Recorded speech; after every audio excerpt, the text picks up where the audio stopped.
Welcome back, everybody. You're watching the Handyman Business YouTube channel. This channel is about making money, lots of money, hordes of money, so that you can retire early, a multimillionaire.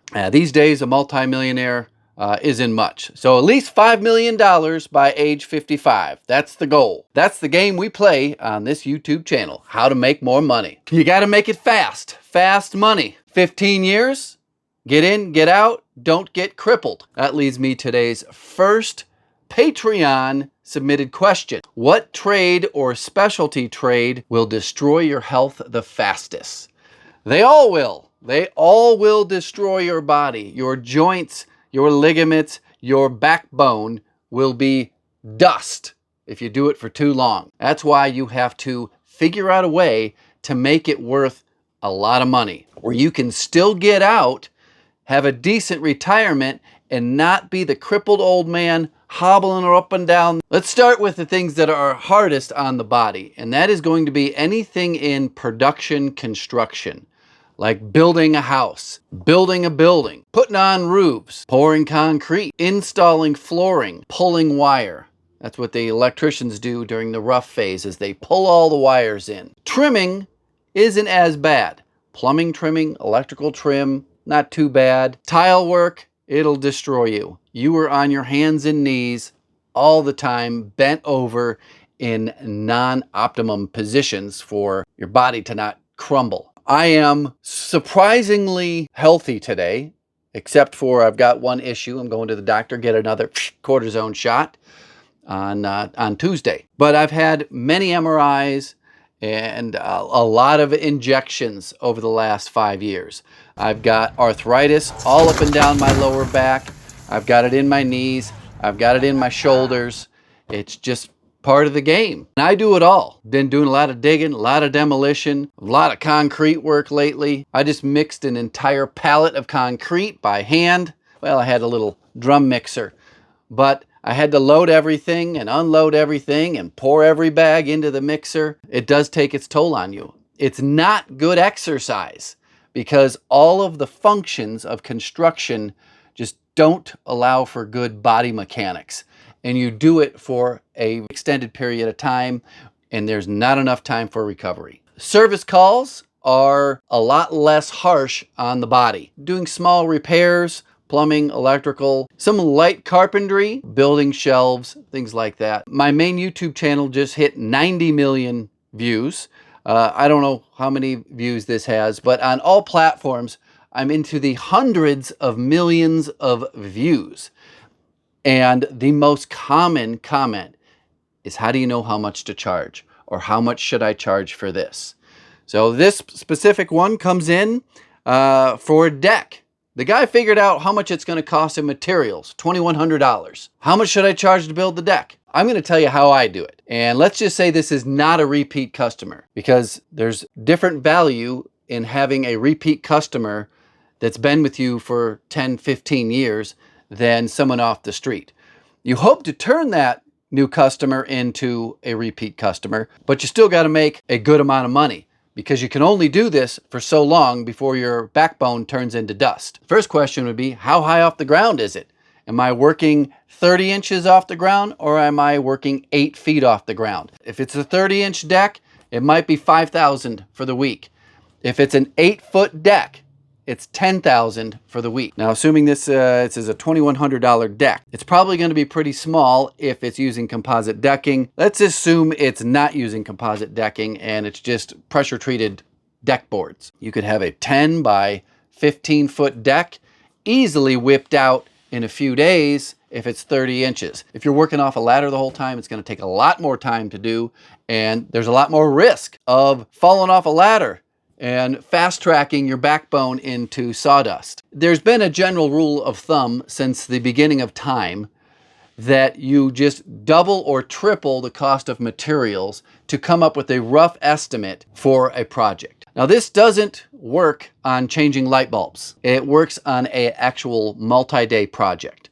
So in this case here, for a $2,100 deck, you could easily charge $4,200 to $6,300 in your labor on top of that $2,100 material cost. It's a starting point. Now, if that doesn't work for the demographics, like down there in Alabama or Mississippi, you got to know what your market will support. Knowing the income of your customers, knowing the value of their house, going on Zillow, seeing how much they paid for their house.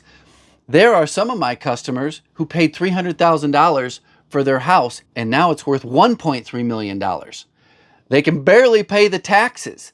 So you can't charge them like someone who just purchased a $1.3 million house and can easily afford a $8,000 a month mortgage. How many of you guys are using Jobber? I want to know which features you use the most. I don't use all the features. There's features on there that I don't even know what they do. But there are some essential features that I use. Generating a quote, sending it digitally, getting approval, the automated communication that follows up on your previous conversations has saved me quite a few times. I'll put a link down in the description that gets you 20% off for your first 6 months.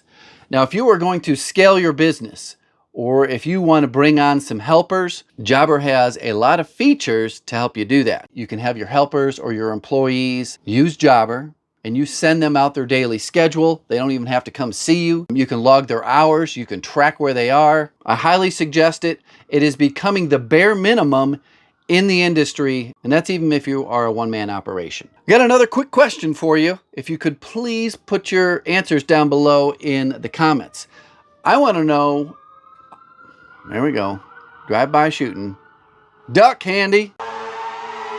Jeez. There's been a long-time viewer who made a comment on a video that said most of his routine handyman light remodeling work has completely dried up this summer of 2025. Are you guys finding that to be the case where you are? Do you use any sort of lead generating program or app? How many of you guys are still using Angie? Have you had much success with it? Would you use one, or do you even need one? A lot of you guys know that I only operate off of word of mouth. I am completely invisible outside of just my own reputation amongst my customer. I got started a long time ago, and it took a while, years, to build up that reputation and that customer base. What do you guys need as far as lead generations? Put your feelings down below about this whole lead generation gap. As artificial intelligence takes over the world, we are going to see a massive influx in competition. I actually just went to my primary care to get a referral to the orthopedic guy that's going to give me my injection in my arm. And he's using artificial intelligence. And he even came out and said that artificial intelligence is more accurate than a primary care physician in diagnosing patients. The future is not looking so good for doctors. So we're going to have a lot of people trying to find jobs that can't because AI took it over.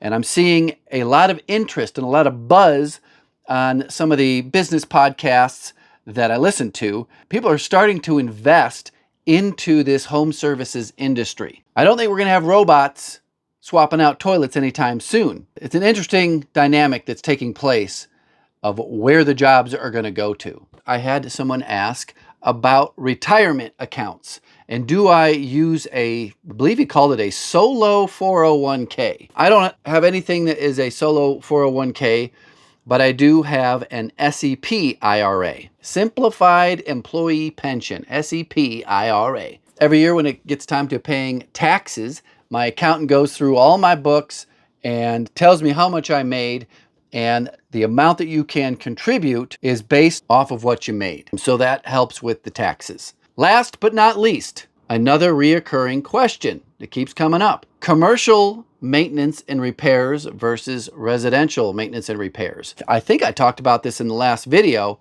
I love commercial handyman type work. It's often very simple. There's no emotion involved. If they're calling you, it's something that has to get done, and it has to get done fast. Unless you are completely unreasonable in your pricing, you're getting the job, and you're getting the job quick. The difference is in how long it takes to get paid. If it's over a certain dollar figure, you're gonna have to fill out a 1099. Usually the restaurant or business, if it's a large enough business, won't write you a check directly. It'll be mailed out to you from a home office. I used to do some work for a massage therapy place, and they were a little tight on the budget. It was like owner operated.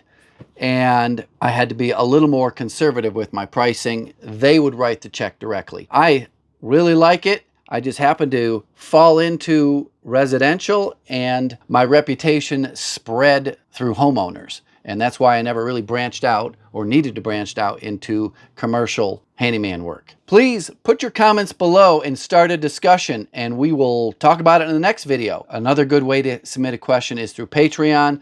I'll respond to you directly. A lot of times I make a video response to your question, or we can go back and forth privately in messages. One last quick tip I thought I'd pass along is how I manage to keep everything straight. Obviously I use Jobber, but I also like to have a visual that's in front of me.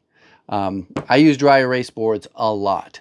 Out here in the workshop, I've got this small one. In my home office, I've got one that's 4 feet tall by 6 feet wide, and it's all divided out into different phases of projects and what stage of communication I'm at with that specific customer. A lot of times I take pictures of it and take it with me out on the road, and I can cross things off or use it as a visual reminder. But I'm a big visual person, and that big board in my office, it's always in my face. I don't have to go inside of an app to figure out what I got to do and who I got to call or who I got to message. That's all. Goodbye.